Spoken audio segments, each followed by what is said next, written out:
Çrregullimi bipolar, i njohur më parë si depresioni manik, është një çrregullim mendor i karakterizuar nga periudha depresioni dhe periudha të humorit të lartë që zgjasin nga disa ditë në disa javë. Nëse humori i lartë është i rënd ose i shoqëruar me psikozë, quhet mani. Nëse është më pak i rënd, quhet hipomani.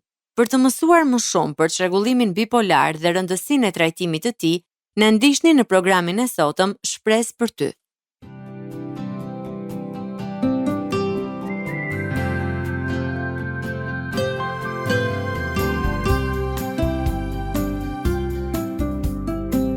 TWR Albania prezanton Shpresë për ty.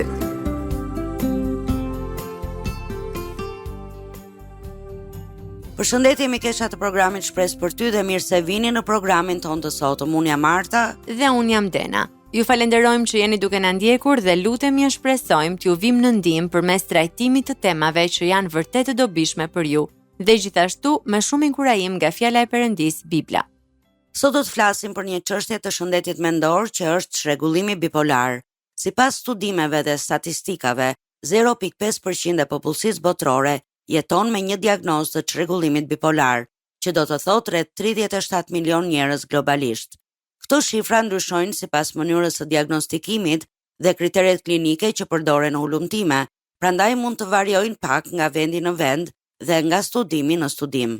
Gjithashtu, në programin e ardhshëm do të kemi në studio një të ftuar që është diagnostikuar me çrregullim bipolar, e cila do ndaj me ju sfidat e saj dhe se sa e rëndësishme është të flasësh me mjekët dhe me familjarët, sapo vëre një apo disa nga simptomat që ne do të ndaj me ju në programin e sotëm. Siç e tham në hyrje të programit, çrregullimi bipolar është një formë e çrregullimit të humorit, e shoqëruar nga episodet manike ose hipomanike, e karakterizuar nga luhatje të pazakontë të humorit, ndryshim të niveleve të energjisë, ndryshime të aktivitetit, ulje të përqendrimit dhe aftësisë për të kryer detyra të përditshme. Episodet manike dhe hipomanike janë periudha të dallueshme të humorit të lartë dhe niveleve të rritura të energjisë, që janë karakteristike për çrregullimin bipolar. Gjatë një episodi manik, individët përjetojnë një humor intensiv dhe të vazhdueshëm të lartë, që zgjat të paktën një javë. Karakteristikat kryesore të një episodi manik përfshin rritje të niveleve të energjisë dhe aktivitetit. Njerëzit mund të ndihen tepër energjik dhe të përfshihen në aktivitete të shumta njëkohësisht. Humor i lartë ose gjendje nervozizmi. Individët mund të shfaqen një humor anormalisht të lartë ose euforik, shpesh të shoqëruar me ndjenja madhështie ose vetvlerësim të egzageruar. Në disa raste, nervozizmi mund të jetë më mbizotërues, mendimet e shpejta dhe të folurit e shpejtë. Mendimet mund të nxitojnë duke e bërë të vështirë përqendrimin. Fjalimi mund të bëhet i shpejtë dhe i vështirë për të ndërprer. Pakësimi i nevojës për gjumë. Njerëzit mund të ndihen të çlodhur me shumë pak gjumë ose të mbeten pa gjumë krejtësisht për periudha të gjata pa u ndjerë të lodhur. Impulsiviteti dhe sjellja me rrezik të lartë.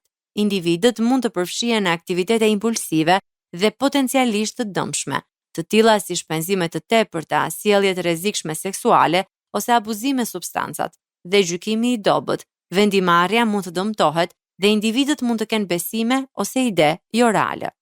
Episodet hipomanike janë të ngjashme me episodet manike, por më pak të rënda dhe zakonisht zgjasin më pak.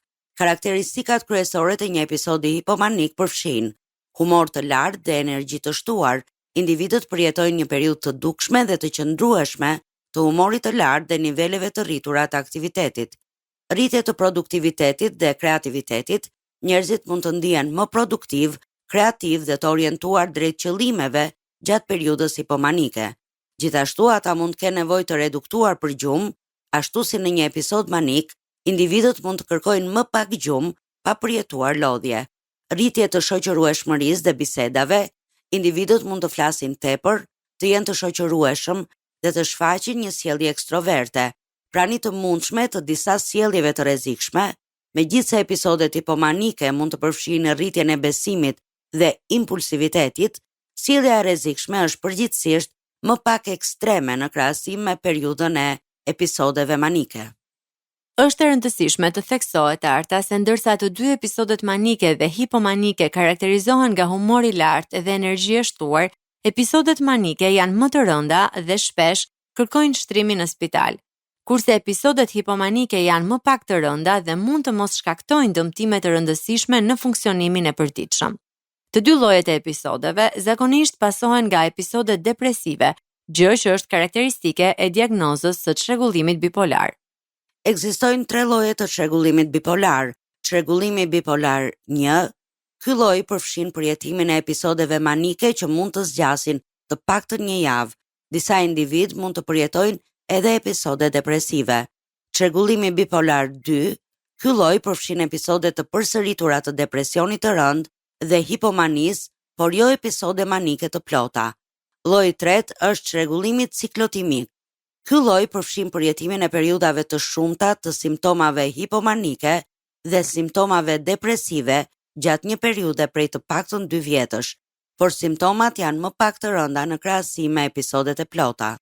Psikiatrët thonë se nuk ka një arsye të vetme ose të qartë që dikush mund të bëhet hipomanik ose manik. Duket se është një kombinim i faktorëve afatgjatë dhe afatshkurtër, të cilët ndryshojnë nga personi në person. Shkaqet e mundshme të hipomanisë ose manisë përfshin nivele të larta të stresit, ndryshime në rutinat e gjumit ose mungesë të gjumit, përdorim të ilaçeve rekreative ose alkool, ndryshime sezonale. Për shembull, disa njerëz kanë më shumë gjasa të përjetojnë hipomanie dhe mani në pranverë. Gjithashtu, shkaqe të tjera të hipomanisë ose manisë mund të jenë ndryshime të rëndësishme në jetën e një personi, si ndryshimi i shtëpisë, divorci, lindja e fëmijës e të tjerë. Humbje, trauma edhe dhunë, abuzim, kushte të vështira të jetës, për shembull probleme me paratë, strehimin ose vetmin, efekte ansore të një sëmundjeje fizike ose gjendjeje neurologjike, si edhe histori familjare. Mjekët psikiatër zakonisht e diagnostikojnë çrregullimin bipolar bazuar në simptomat e një personi, historinë e jetës, përvojat dhe në disa raste historinë familjare. Çrregullimi bipolar zakonisht shfaqet midis moshës 15 dhe 24 vjeç dhe vazhdon gjatë gjithë jetës. Është e rrallë që mania të diagnostikohet tek fëmijët e vegjël ose tek të rriturit mbi moshën 65 vjeç. Te gratë, çrregullimi bipolar mund të shfaqet së pari edhe gjatë shtatzanisë ose pas lindjes së fëmijës. Simptomat e çrregullimit bipolar janë të njëjta me ato të çrregullimit të depresionit dhe përfshin ulje të oreksit, humbje peshe ose shtim në peshë, vështirësi në përqendrim, në mbajtjen mend dhe në marrjen e vendimeve, lodhje, rënje të energjisë, ndjenja faji, pavlefshmërie dhe pafuqie, mungesë shprese dhe pesimizëm, pagjumësi ose gjumi tepërt, humbje të interesit ose kënaqësisë në hobi dhe aktiviteteve që dikur shijoheshin. Simptoma të vazhdueshme fizike që nuk i përgjigjen trajtimit, si dhimbje koke, çrregullime të tretjes, dhimbje kronike, humor vazhdimisht i trishtuar, i shqetësuar ose i zbrazët, nervozizëm, mendime për vdekje ose vetvrasje ose përpjekje për vetvrasje. Dhe na le të përsërisim edhe një herë të gjitha simptomat sepse janë vërtet të rëndësishme. Njerëzit që kanë një episod manik mund të ndihen shumë energjik dhe tepër të lumtur ose nervoz dhe të ndjeshëm. Ndihen sikur duhet të lëvizin pa pushim. Mund të kenë pak nevojë për gjumë, kanë humbje të oreksit, flasin shumë shpejt për shumë gjëra të ndryshme, ndihen sikur mendimet e tyre po garojnë, mendojnë se ata mund të bëjnë shumë gjëra në të njëjtën kohë, bëjnë gjëra të rrezikshme që tregojnë gjykim të dobët, të tilla si hanë dhe pinë me tepri, shpenzojnë ose japin shumë para dhe ndihen sikur janë njerëz zakonisht të rëndësishëm, të talentuar ose të fuqishëm. Njerëzit që kanë një episod depresiv mund të ndihen shumë të trishtuar, bosh, të shqetësuar ose të pashpresë. Ndihen të dembelosur ose të shqetësuar, mund të kenë probleme për t'i zënë gjumi, zgjohen shumë herët ose flen shumë, përjetojnë rritje të oreksit dhe shtim në peshë, flasin shumë ngadalë, ndihen sikur nuk kanë asgjë për të thënë, harrojnë shumë, kanë probleme me përqendrimin ose marrjen e vendimeve, ndihen të paaftë për të bërë edhe gjëra të thjeshta, kanë pak interes në pothuajse të gjitha aktivitetet ose një paaftësi për të përjetuar kënaqësi. Ndihen të pashpresë ose të pavlefshëm dhe mendojnë për vdekjen ose vetvrasjen. Trajtimi për çrregullimin bipolar mund të ndihmojë shumë njerëz, përfshirë edhe ata me format më të rënda të këtij çrregullimi. Një plan efektiv i trajtimit zakonisht përfshin një kombinim të ilaçeve dhe psikoterapisë. të quajtur gjithashtu terapi bisede. Çrregullimi bipolar është një sëmundje që mund ta shoqërojë një person gjatë gjithë jetës së tij. Episodet e manisë dhe depresionit zakonisht kthehen me kalimin e kohës, edhe nëse ai merr trajtim. Trajtimi afatgjatë dhe i vazhdueshëm mund t'i ndihmojë njerëzit të menaxhojnë këto simptoma. Planet e trajtimit mund të përfshin gjithashtu ilaçe që synojnë përmirësimin e gjumit ose ankthit. Psikoterapia mund të jetë një pjesë efektive e planit të trajtimit për njerëzit me çrregullime bipolare. Psikoterapia është një opsion që mund të sigurojë mbështetje, edukim dhe udhëzim për njerëzit me çrregullim bipolar dhe familjet e tyre. Përtej trajtimit, gjërat që ju vetë mund të bëni janë ushtrime të rregullta aerobike, të tilla si vrapimi shpejt, ecje e shpejt, not ose biçiklet. Këto ndihmojnë për depresionin dhe ankthin, nxisin gjumë më të mirë dhe janë të dobishme për zemrën dhe trurin. Ndjekja e një plani të përshkruar të trajtimit mund të ndihmojë njerëzit të menaxhojnë simptomat dhe të përmirësojnë cilësinë e jetës së tyre. Çrregullimi bipolar ka një shkallë të lartë të përsëritjes nëse nuk trajtohet.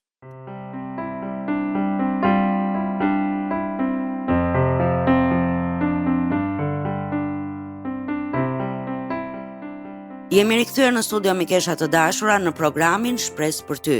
Po flasim sot për çrregullimin bipolar, simptomat, shkaqet dhe trajtimin e tij. Si gjithmonë ju nxisim që nëse ju apo një person i afërt me ju ka një apo disa nga shenjat dhe simptomat që ne përmendëm në pjesën e parë të programit, mos nguroni të flisni me mjekun e familjes, i cili do t'ju drejtojë tek specialisti përkatës. Faleminderit që theksove këtë, Arta, sepse është vërtet e rëndësishme. Në fakt, të gjithë ne dëshirojmë të bëjmë një jetë të bollshme në shëndet, plotësi, paqe dhe begati, por ju të gjithë e dini në të vërtetë se si të arrijnë këtë pikë. Ndoshta sot është koha të gjejmë përgjigje për disa nga këto pyetje të vështira. Pse armiku vazhdon të veprojë në jetën tona si besimtar për të na vjedhur, vrarë dhe shkatëruar? Pse ende përballemi me sëmundje në jetën tonë? Çfarë na pengon të ecim në plotësi? Le të shqyrtojmë së bashku këto pyetje dhe të gjejmë zgjidhje të vërteta nga fjala e Perëndis, Bibla, për të fituar jetën e bollshme në Zotin. Gjëja e parë që ne duhet të kuptojmë është dashuria dhe dëmshuria e Perëndis për ne. Ai është bariu i mirë që dëshiron të na udhëheqë drejt një jete të pasur, me paqe, shëndet dhe plotësi në të. Ai ka përgatitur për ne një rrugë të sigurt dhe të qëndrueshme përmes fjalës së tij dhe udhëheqjes së frymës së tij të shenjtë që banon në ne si besimtar.